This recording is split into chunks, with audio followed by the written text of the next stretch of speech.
कि सोमवार, शुक्रवार, ये 2 वार ऐसे हैं, इन 2 वार को यदि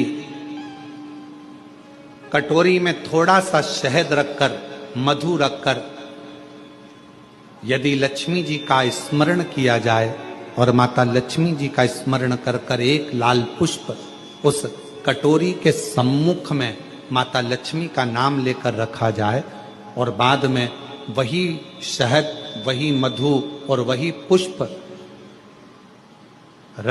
सोमवार का दिन और शुक्रवार के दिन लक्ष्मी का पूजन कर कर, स्मरण कर कर, दूसरे दिन शुक्रवार के दिन पूजन करें, शनिवार के दिन उस मधु का, उस पुष्प का विसर्जन करें, सोमवार के दिन पूजन करें लक्ष्मी जी का स्मरण कर कर, और मंगलवार के दिन अगर विसर्जन करें, 5 या 7 सोमवार या शुक्रवार को यदि आप मधु का भोग लक्ष्मी जी को लगाना प्रारंभ कर दें, शिव का नाम स्मरण कर कर, तो उसके घर में कभी संपदा की कमी नहीं होती। लक्ष्मी उस संपदा को सबके हाथ जोड़कर देख लो, सबको प्रणाम कर कर देख लो, सबके दरवाजे पर घूम कर देख लो, सबसे विनय कर कर देख लो। अगर मेरे भोले बाबा जैसा कोई भोला मिल जाए तो जरूर बताना।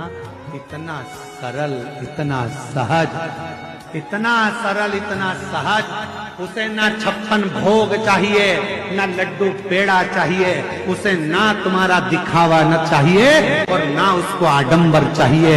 उसको तो केवल 1 लोटा जल देकर प्रसन्न किया जा सकता है। पशुपति व्रत का नियम है। व्रत करने वाली स्त्री, पुरुष, बेटा, बेटी, माता, पिता जब 5 सोमवार पशुपति व्रत करते हैं, एक ही मंदिर में सुबह के समय पूजन का थाल ले जाकर बाबा की पूजन अभिषेक, शाम को वही थाली वापिस लेकर जाना, प्रसाद बनाकर लेकर जाना, दिए 6 लेकर जाना, मंदिर में पहुंचकर दिए 6 जमीन पर रखो, 5 दिए प्रज्वलित कर दो, प्रसाद के 3 हिस्से कर दो, जमीन पर उसको पात्र में, दोने में, कागज में, प्लेट में रखकर बाबा को विनय करो। 6ठे नंबर का दिया जिसको जलाया नहीं है थाली में वापिस रख लो, प्रसाद का 1 हिस्सा वापिस रख लो, बाबा का पूजन अर्चन करके प्रणाम करके, बाबा आज मैंने इस कामना से ये पहला व्रत पशुपतिनाथ का करा है, बाबा स्वीकार कर लेना। मेरे बाबा बहुत दुखी हूं, बहुत कष्ट है, बाबा खाली झोली है भर देना, तेरी कृपा बनाकर रखना, ऐसी करुणा करना कि एक बार मुझे भी शिव महापुराण का यजमान बना देना। ये कृपा तेरी, करुणा तेरी। विनय करो, पूजन कर कर प्रसाद का 1 हिस्सा और 1 दिया जो लेकर आए हो, घर के अंदर प्रवेश करते समय अपना सीधा हाथ, दायां हाथ है, वहीं प्रवेश के पहले बाहर की ओर बैठ जाओ, दिया प्रज्वलित करो, अपने घर की ओर मुख कर कर बाबा को प्रणाम करो। जो कामना मंदिर में करी थी वही कामना यहाँ भी करें, भीतर प्रवेश करो।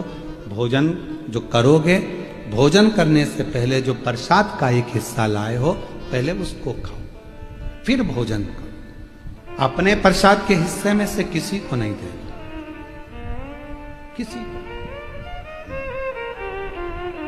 जब धन नहीं होता तो कोई नहीं होता, जब धन बढ़ जाता है, वैभव बढ़ जाता है, सत्ता बढ़ जाती है, कुर्सी पद प्रतिष्ठा बढ़ जाती है, तो ढेरों रिश्तेदार बन जाते हैं। कौन पूछता था तेरी रहमत से पहले, जब तक तूने कृपा ना करी तब तक कोई ना पूछा, और जब तेरी रहमत होना प्रारंभ हो गई तो लोग कहने लगे ये तो मेरे अपने, मेरा रिश्तेदार, मेरा नातेदार, मेरा कुटुंबी, मेरा मान के शिवलिंग में 3 जगह ऐसी है जहां पर पुष्प या इत्र, बेलपत्र, सुगंधित पदार्थ शंकर को समर्पित करा जाता है तो रोग से निवारण होता जाता है। 3 स्थान, सिर्फ 3 स्थान बताएगा। पहला स्थान अशोक सुंदरी और भगवान शंकर का जो शिवलिंग रखा है उसके बीच में जो अशोक सुंदरी और शंकर भगवान के शिवलिंग के बीच में एक जगह खाली पड़ी रहती है। अशोक सुंदरी का स्थान पूर्ण होगा, शिवलिंग होगा, उसके बीच में एक स्थान खाली होता है। उस स्थान पर अगर जिस समय पर भगवान शंकर के जिस अशोक सुंदरी और शिवलिंग के बीच में जो स्थान है वहां पर अगर इत्र लगाया जाए। दूसरे नंबर पर शिवलिंग के ऊपर से लेकर नीचे के मध्य भाग में, जहां मध्य भाग है ये शिवलिंग, ये नीचे का भाग, और मध्य भाग में अगर इत्र लगाया जाए। और तीसरा, भगवान शंकर का जो जल नीचे की ओर गिरता है, जहां जो पट्टी रहती है पानी नीचे आने की, उस पट्टी पर अगर इत्र लगाया जाए। ये 3 स्थान इत्र लगाने के होते हैं। अगर वहां लगाया जाए तो कैसा भी रोग हो आपकी जांच अच्छी ही आएगी। मान लो कर्जा बढ़ गया है 5 लाख, 7 लाख, 3 लाख, 4 लाख, 2 लाख, कोई भी थोड़ा सा भी कर्जा अगर मस्तक पर है तो शिव जी की श्यामली बारी नाम की जो कन्या है, बेटी, उस बेटी का नाम लेकर लाल चंदन बीच वाली पत्ती पर लगाकर, लाल कलर का चंदन बीज वाली पत्ती पर लगाकर भगवान शंकर के ऊपर जहां भी तुम बैठे हो डंडी का मुख अपनी ओर करते हुए शिवलिंग पर समर्पित कर उसी बेलपत्र को वापिस उठा लें। 1 रात्रि तक अपने घर पर रखें। दूसरे दिन प्रातः में पुनः उस बेलपत्र का विसर्जन करें। विसर्जन करते समय आपके ऊपर कितना कर्जा है, कितना कर्जा आपके ऊपर है, उसका स्मरण करते हुए, शिव जी से विनय करते हुए, और अपनी मेहनत को 4 गुना करो। अपने कार्य को बढ़ाओ। दुकान हो, नौकरी हो, सर्विस हो, बिजनेस हो, या कोई भी कार्य कर रहे हो उसको लगनता से करना प्रारंभ करो।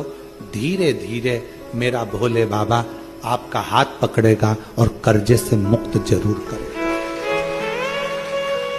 आज के समय में लौंग का जल या लौंग भगवान बटकेश्वर महादेव के नाम से भी अगर शिव को समर्पित करी है तो ये निश्चित है कि कर्जा कितना भी भारी होगा वो कर्जा चूकेगा जरूर, और कहीं ना कहीं से लक्ष्मी की व्यवस्था देवाधिदेव महादेव करेंगे। एक पत्र आया है, लौंग का जल या लौंग भी एक बार प्रैक्टिकल करो। 1 वर्ष का, कोई बहुत दरिद्रता उसकी जिंदगी में है, बहुत गरीब बड़ा है, तो हम उनसे एक निवेदन करेंगे कि प्रयास करो 1 वर्ष। ये 7 जगह हैं जहाँ पर कभी एक जगह का नियम बना लो, या तो बेलपत्री के पेड़ के नीचे, या शमी के वृक्ष के नीचे, या पीपल के वृक्ष के नीचे, या आंवले के वृक्ष के नीचे, या बट वृक्ष के नीचे, या शंकर भगवान के शिवालय में, या अपने घर के दरवाजे के बाहर। ये 7 स्थान हैं, इसमें से कोई एक स्थान आप चुन लो। एक दिन भी कैंसिल नहीं होना चाहिए। ये 7 स्थान में से कोई एक स्थान पर 1 वर्ष तक रोज शाम के समय प्रदोष काल में दिया लगाना चालू करो। भले वो दिया 2 मिनट जले। प्रदोष काल में अगर तुमने